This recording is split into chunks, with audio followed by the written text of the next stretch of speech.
un peu de calme. Ah, salut les gens. Eh ben, bienvenue comme toujours à la maison, au train.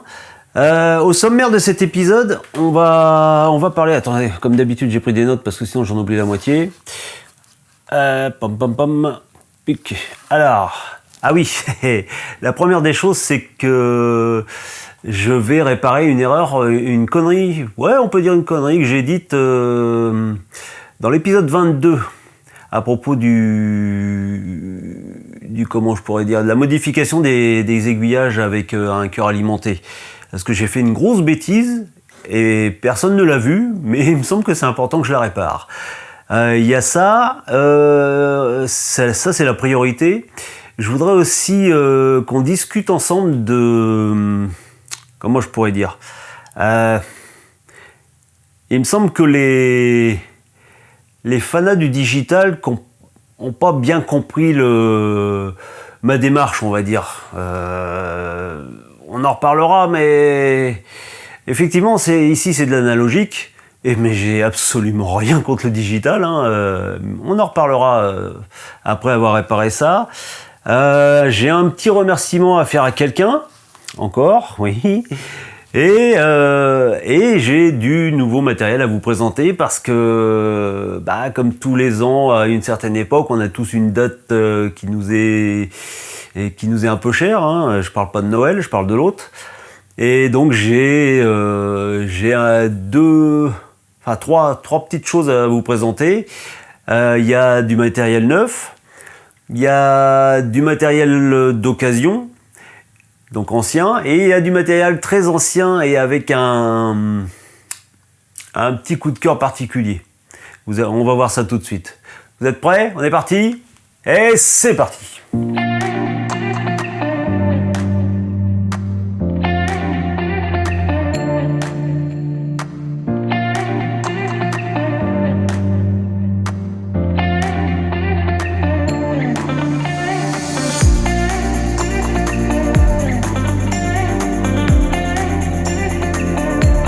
La première des choses, c'est que donc j'ai fait une connerie, j'ai fait une bêtise dans l'épisode 22 que je vous ai montré et que personne n'a vu.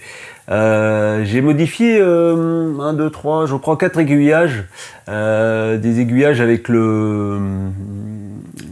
je m'aperçois que je regarde en haut, mais c'est un mauvais réflexe parce que faut que je regarde vous. J'ai installé un moniteur au-dessus, ce qui fait que j'ai tendance à regarder le moniteur plutôt que vous.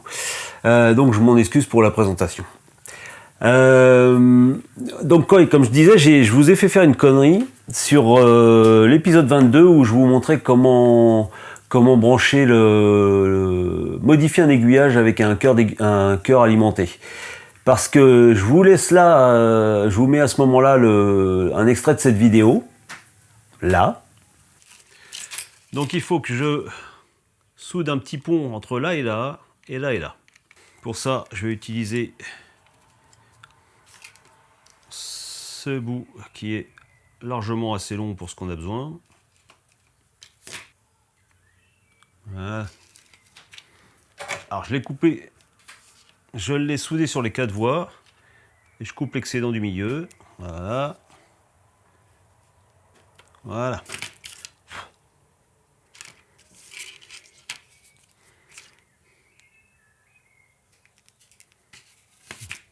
Ok.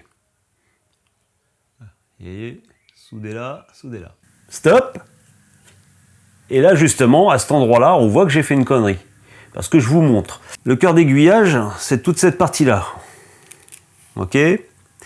Quand je fais les ponts, je vous explique qu'il faut couper. Hop là! Il faut couper les petits ponts qui sont ici. Ok, on est d'accord? Ce qui revient à faire, à isoler cette partie-là de cette partie-là. Et ensuite, je vous explique qu'il faut faire des branchements, comme j'ai fait ici. Seul problème, c'est que si vous regardez bien dans la vidéo où je vous ai mis en extrait, c'est que les raccords, je les ai pas fait là, je les ai fait là. Et comme je suis expert dans la bêtise, j'ai fait la même chose sur les 4 aiguillages. Et quand j'ai été les brancher sur le dépôt, Curieusement, alors que c'était connecté avec d'origine avec la garde des enfants, tout marchait, hein, la garde des enfants marchait normalement. Et quand j'ai commencé à brancher les aiguillages sur le réseau, eh ben, courju, plus rien ne marchait. Alors j'ai mis un bout de temps à trouver, et c'était justement à cause de ça. Parce que, effectivement, je vous dis d'isoler les cœurs d'aiguillage. Donc, à partir de là, jusqu'à là, c'est isolé complètement. Donc ça s'alimente selon la position de la lame. Mais forcément, cette partie-là, il faut bien qu'elle soit alimentée quand même. Et forcément, celle-ci doit être alimentée en même temps que ce rail-là, et celle-là doit être alimentée en même temps que ce rail-là. D'où l'intérêt de faire, hop là, des ponts, mais avant le cœur d'aiguillage, et pas dessus, parce que sinon ça ne marche pas. Donc, je vous répète le truc, il faut isoler cette partie-ci de cette partie-là. Il faut couper les deux ponts ici. De cette façon, tout le cœur ici est complètement isolé. Et donc, ponter les rails là et là sur la partie fixe de l'aiguille. Et là, vous n'aurez pas de courju comme moi j'ai fait. Hein, c'est en forgeant qu'on devient forgeron. Et c'est pour ça que je vous dis tout le temps que je vous fais pas de tuto, parce que quelqu'un qui fait des tutos ne vous montre pas comment faire des conneries. Et du coup, ouais, je peux dire que je suis peut-être le premier sur YouTube à faire un tuto foiré, un tuto qui marche pas, on va dire ça. Donc voilà. Je vais essayer de rajouter un petit lien sur la vidéo 22, en espérant que les gens qui vont voir ça vont vérifier la fiche. Mais voilà, c'était un problème dont il fallait que je vous alerte. Donc vous ne l'avez pas vu, c'est pas sérieux. Ok. Donc à présent, je voudrais bien discuter avec vous 2 minutes à propos de mon approche analogique plutôt que digitale. Encore une fois, il faut bien que vous vous mettiez dans la tête, je comprends, c'est qu'il y a des nouveaux arrivés et qui n'ont pas forcément envie de se taper les 20 et quelques vidéos de 30 minutes qui sont derrière, donc qui prennent ça comment je pourrais dire, qui prennent ça en cours de route et qui se font des fausses idées sur ma perception de l'analogique et du digital. Si j'ai commencé en analogique, c'est tout simplement parce que j'avais du vieux matériel Jouef comment je pourrais dire, qui marchait parfaitement. J'avais une certaine façon, j'avais appris d'une certaine façon à faire rouler un train, c'est-à-dire que on branche les rails, on met un interrupteur, on met le jus, ça démarre, on coupe l'interrupteur, ça fait une zone d'arrêt, il s'arrête en gare. Donc moi j'ai voulu démarrer comme ça. À aucun moment vous ne m'avez entendu dire sur une de mes vidéos que l'analogique, le digital c'est le mal. J'ai rien contre le digital, hein. C'est juste que j'y viendrai certainement, quand je ne sais pas, mais c'est pas l'urgence. Je ne dirai jamais de mal du digital parce que chacun voit midi à sa porte. Moi je suis pas sur du modélisme ferroviaire extrême. Moi, ce que je veux d'abord, c'est jouer et que mes petits-enfants jouent avec moi. Donc, et surtout, vous verrez tout à l'heure que je suis assez peu regardant sur la qualité du matériel roulant, parce que vous allez voir. Et voilà, donc il y a pas lieu il y a certains commentaires que je prends pas mal, hein. Je vois l'exemple le plus flagrant pour moi, c'est le fait que je mette beaucoup, voire énormément d'éclisses isolantes. Ça, je vous l'ai expliqué je ne sais plus combien de fois, c'est que je préfère en mettre trop que pas assez, parce que comme je fonctionne sans plan, je sais pas où je mets mes zones d'arrêt, mes choses comme ça, et donc ça me permet après de faire à ma sauce. Et plusieurs d'entre vous, pas seulement, hein, mais plusieurs d'entre vous ont eu le même discours. Ouais, tu t'embêtes avec tes éclisses isolantes, tu seras en digital, tu n'aurais pas ce problème-là. Mais j'ai pas de problème. Et surtout, c'est que, pouvez-vous m'expliquer pourquoi qu'en digital, j'aurais moins de problèmes avec les éclisses qu'en analogique? Parce que quel que soit le nombre d'éclisses isolantes que je mets sur un réseau analogique, vous n'allez pas me dire que vous n'en mettez pas autant d'éclisses métalliques sur un réseau digital.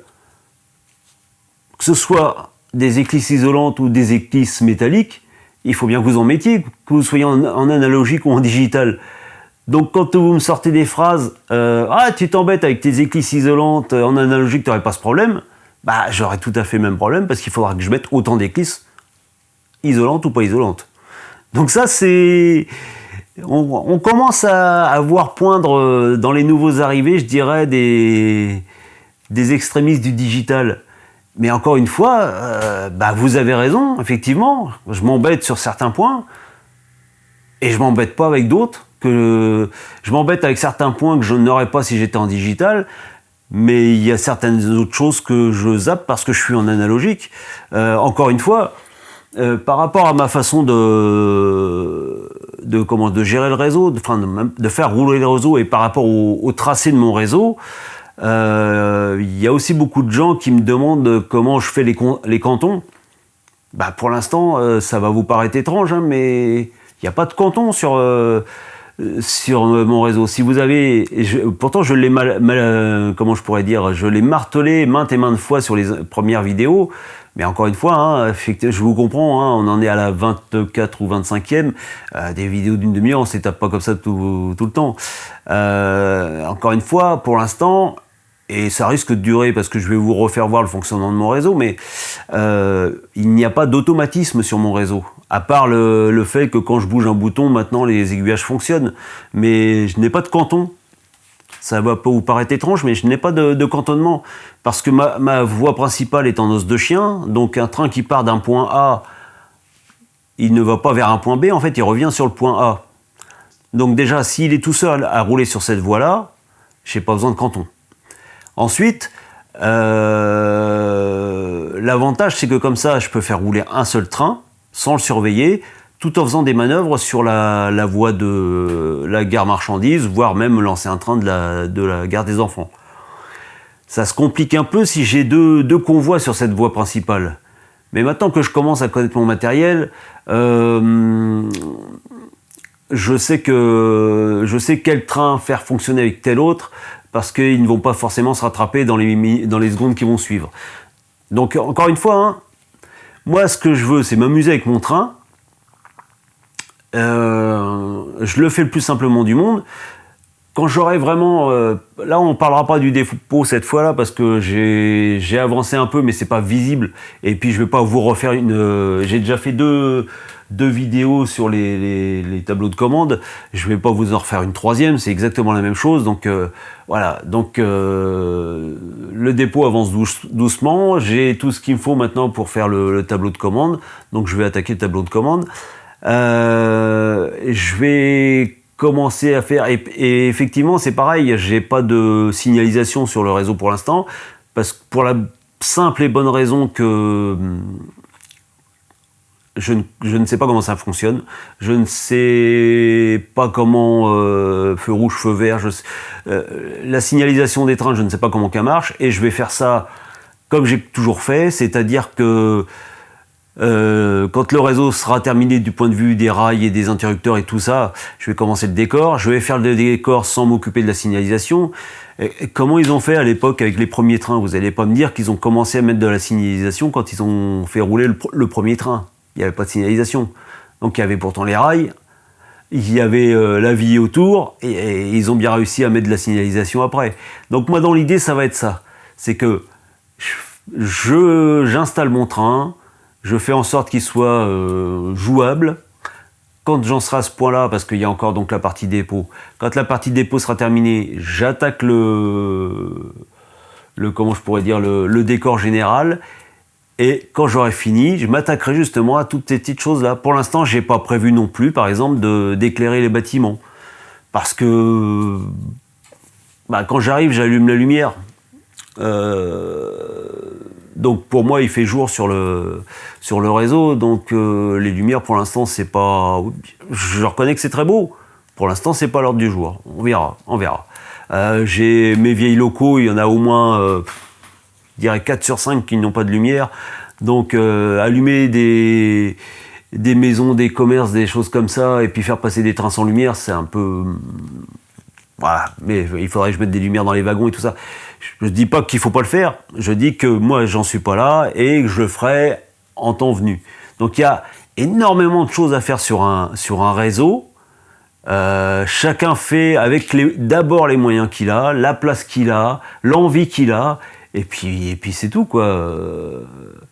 Surtout, voilà, prenez votre plaisir, mais ne me sortez pas des phrases ouais, tu t'embêtes en analogique, fais du digital. Ben, pour moi, si aujourd'hui j'arrête l'analogique et je fais du digital, je vous pourrais croire que je vais m'amuser, je vais trouver ça compliqué. C'est tout. Voilà le fond du problème pour moi. Surtout prenez pas ça pour un coup de gueule, hein. C'est vraiment une mise au point par rapport aux nouveaux, ce que je pense être les nouveaux arrivants qui n'ont pas écouté le début de cette chaîne. Donc voilà, alors par contre il va falloir que je vérifie où j'en suis, parce que sinon forcément je vais oublier quelque chose. Tac. Ah oui, j'ai un remerciement à faire à quelqu'un en particulier, à Franck, qui m'a envoyé une 141R. Effectivement, c'est un modèle que je viens d'avoir il n'y a pas très longtemps, donc il me demandait si ça m'intéressait parce que elle n'était pas en état de rouler et que elle accusait un peu son âge. Moi, je lui ai dit non, ne la jette pas. Si tu peux me l'envoyer, je l'accueillerai avec grand plaisir parce que une ancienne loco qui ne fonctionne pas, on peut en faire plein de choses. Ça peut servir de stock de pièces pour celle qui est actuellement en état de rouler. Ça peut servir de machine de décor, par exemple dans un dépôt, sur une voie de garage. Ça peut servir éventuellement si elle a quelque chose qui me titille et que je trouve qu'elle est plus belle que ma loco d'origine. Je peux très bien prendre des pièces de celle d'origine pour faire celle-là. Bref, ça peut servir à plein de choses. Et vous voyez, pendant que je vous parle, je vous ai montré cette loco. Et encore une fois, Franck, je te remercie de ton geste et elle figurera quelque part sur le réseau. Et maintenant, on va parler de nouveau matériel. Et en même temps, j'ai encore un autre remerciement à faire à quelqu'un, bien que je suis pas très content après lui. Ce quelqu'un, c'est Antoine, qui m'a signalé une bourse au train à Crépy-en-Valois. Et donc Antoine, je te remercie beaucoup d'avoir partagé ce lien. Le problème, c'est que je t'en veux un peu parce que du coup j'ai dépensé un peu de sous. Je vais vous montrer ça tout de suite. Donc parmi le matériel que je vais vous montrer, on va faire du plus moderne au plus ancien. Encore une fois, vous avez du moderne tout neuf. Vous avez donc ce que j'ai eu à la bourse au train à Crépy-en-Valois, donc de l'ancien mais qui roule bien. Et on va finir par mon petit coup de cœur à moi mon petit coup de cœur de papy. Donc voilà, on commence avec. Hop là.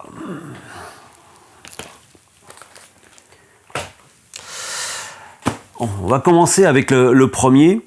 Alors, c'est pareil, je vous fais pas de tuto, mais vous allez dire chipote, mais je veux pas appeler ça un unboxing, unboxing, parce que moi je parle principalement français et déjà ce mot-là je ne sais pas avec quel accent faut le dire, donc pour moi c'est ouverture de boîte ou déballage, mais je pense que déballage ça me plaît assez, et je suis toujours en train de regarder mon moniteur, je suis désolé, hein.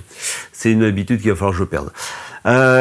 Donc voilà, on m'a offert un autorail diesel ABJ2 de la SNCF, époque 3, Jouef, référence HJ2408. Pendant que je vous parle, je vous mets les images. Et j'ai été assez surpris parce que j'avais déjà vu en photo, mais je m'attendais pas à ce qu'il soit si long. Alors j'avais un peu peur pour mes courbes qui sont quand même régulièrement assez serrées. Voilà la bête. Donc au fur et à mesure, vous la découvrez sur les images. Hop là.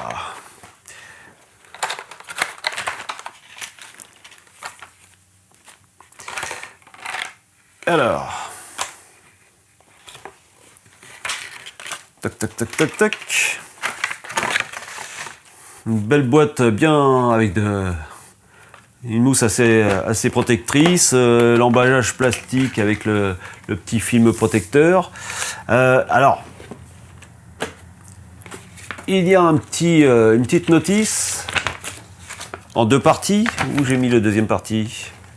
Non. Là.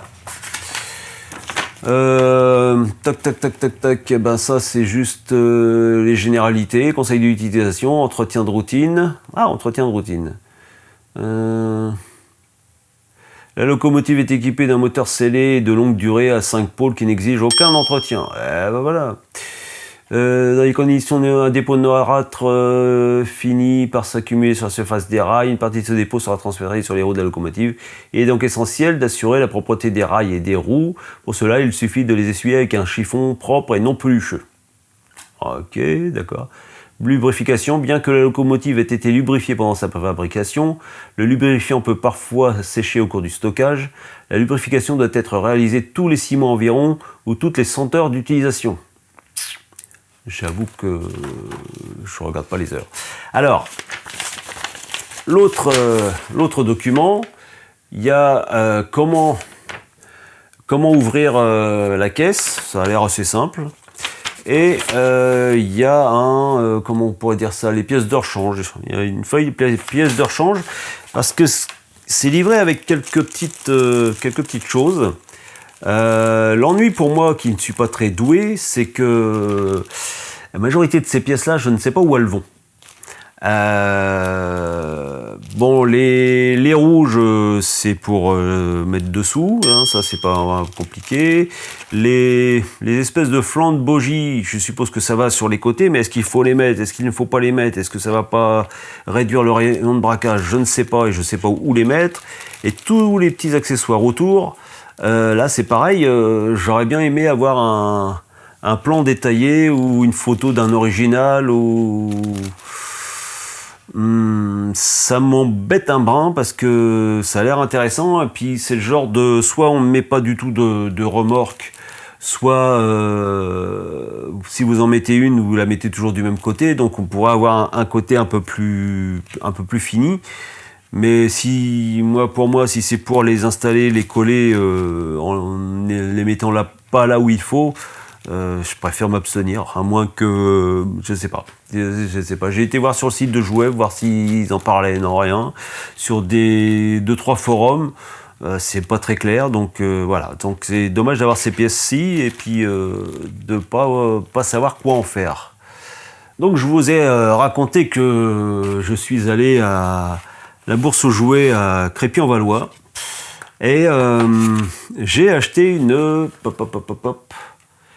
140C Jouef référence 82-82. C'est une vieille machine, mais apparemment n'a jamais tourné non plus. Alors que l'autorail c'était un cadeau, celle-ci je vais pouvoir la compter dans les frais du réseau. Je l'ai payé un tarif, je dirais raisonnable. J'aurais certainement pu la trouver à moins cher. Je l'ai payé 60 €. Bon, l'avantage, c'est comme je suis allé la chercher, j'ai pas eu les frais de port. C'est un ancien modèle. Le vendeur m'a dit que c'était peut-être entraînement par courroie. Alors qu'il y a eu des modèles après à engrenage. J'avoue que je ne vois pas. Le moteur est dans la locomotive. Et j'avoue ne pas voir s'il y a... Et puis je ne veux pas la démonter parce qu'elle est toute neuve, hein, et elle fonctionne. impeccable comme vous allez le voir. Ça c'est une chose. Ensuite, 4 wagons, des vieux wagons Jouef aussi. Alors, hop là, c'est des wagons, oui, des wagons foudre. J'en ai 2 qui sont du vin postillon et 2 qui sont CWFB. Écoutez, alors après c'est toujours pareil, hein, quand vous prenez des occasions comme ça, c'est rarement du neuf. Il y a les boîtes, il y a tout, mais après quand vous les voyez les uns devant les autres, vous apercevez bien qu'il y a quelques différences et en teinte et en accessoires comme celui-ci. Hop là, la passerelle a dû partir ou quelque chose comme ça. Voilà, j'en ai acheté 4 à 5 € l'unité. Et bah écoutez, ça fait un bel ensemble du coup. Bon, effectivement, il y en a une qui est pas tout à fait, enfin il y a un wagon qui est pas tout à fait de la même couleur que les 3 autres, mais bon, ça fait voilà, ça fait une différence et puis c'est tout. Ensuite, toujours à cette vente, j'ai acheté deux couverts. C'est des picots. Alors, je ne sais pas ce qu'il y a dedans, mais ils sont hyper lourds. Ils sont hyper lourds, mais pareil, ils fonctionnent, ils marchent très bien. Alors, je vous cacherai pas que c'est juste la couleur qui m'a penché à les acheter, parce que noir, j'ai pas beaucoup de wagons noirs. Et donc je les ai achetés 5 € chacun aussi. Et le dernier à 5 € aussi, c'est aussi un picot. Et je l'ai pris juste pour la publicité qu'il y a dessus. Et il fonctionne lui également impeccablement. Voilà les achats dans cette vente de crépi en Valois. Donc encore une fois, merci et pas merci pour la dépense occasionnée, merci pour le lien, pas merci pour la dépense. Voilà. Alors, la dernière chose que je voulais vous présenter, c'est... Elle est où? Elle est là-bas.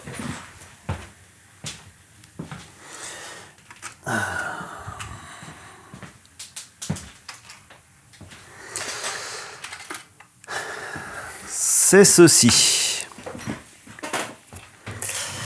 Alors, il y a une histoire particulière avec ceci, parce que comme donc je vous expliquais que c'était une date particulière, l'un de mes petits-enfants, celui que vous avez d'ailleurs déjà vu sur une de mes vidéos, quand il a su que c'était la date, a absolument dit à ses parents qu'il voulait m'acheter un train. Et rouge. Un train rouge. Donc ses parents étaient bien embêtés, forcément ça coûte cher, donc ils se regardaient dans les occasions. Hein. De toute façon, ils se doutent bien que le petit va vouloir jouer avec, donc faut pas qu'ils mettent trop d'argent là-dedans. Hein. Donc ils ont trouvé une loco rouge, donc c'est une BB 9240. Alors c'est une vieille marque, c'est GG, je crois qui faisait ça. Malheureusement, elle ne fonctionnait pas. Alors, je vais vous montrer l'intérieur de la bête. Hop là. Elle ne me fonctionnait pas parce que, si je dis pas de bêtises, c'est tout un système avec des élastiques, enfin des moteurs des courroies, des choses comme ça. Et j'ai pas eu moyen de trouver, et puis même le système de courroie avec les virages, je suis pas convaincu que ce soit ça. Et du coup, je me suis pas embêté, j'ai pris ma vieille 67007 Phobie, alors ce que j'estime être une locomotive avec peu de valeur, et j'ai cannibalisé la partie moteur, le châssis, le moteur, j'ai coupé le châssis en deux, je l'ai raccourci, et je l'ai mis dans cette GG, comme ça, bien sûr j'en ai pas fait la pub à mon petit-fils, hein, mais comme ça, elle fonctionne, comme vous allez le voir, et tout le monde est content. Après, il va falloir que je me retrouve une Phobie pour... pas une Phobie 1, une phobie comme ça, pour avoir cette loco-là en état de marche. Et puis le dernier et le fin du fin, c'était... mes enfants n'ont donc pas eu de chance avec le matériel acheté, qu'ils espéraient qu'il fonctionne, c'est qu'ils m'ont offert ce couvert, voilà, un couvert classique, sauf que quand je l'ai retourné, je me suis aperçu que c'était un Marklin. Et ça m'a fait tilt, parce que Marklin, c'est du 3 rails. Donc je me suis dit, je suis pas convaincu que ça va marcher, même le wagon. Effectivement, dès que j'ai mis le wagon sur les rails, les trains qui étaient sur les voies, ils se sont arrêtés, ça faisait court-circuit. Donc là par contre, j'ai pas eu trop de problèmes, c'est que je me suis amusé à... J'ai cherché, comme vous savez, il n'y a pas si longtemps que ça, j'ai changé les roues de plusieurs des voitures voyageurs et quelques wagons.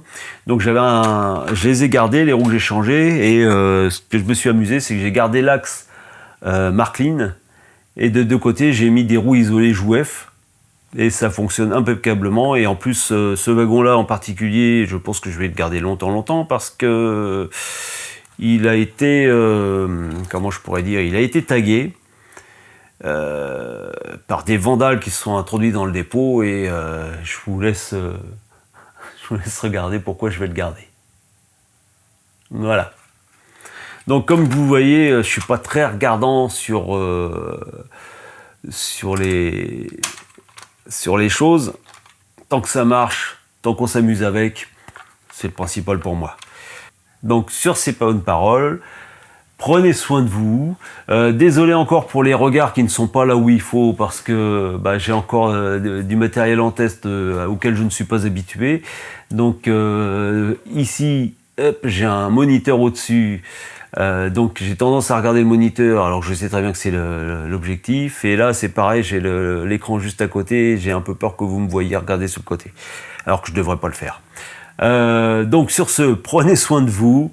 Le mauvais temps va certainement pas tarder à revenir, donc finissez ce que vous avez à faire dehors vite fait, et puis on se rejoint, on joue au train au pire ensemble mais par la pensée, et puis je vous dis à bientôt les gens.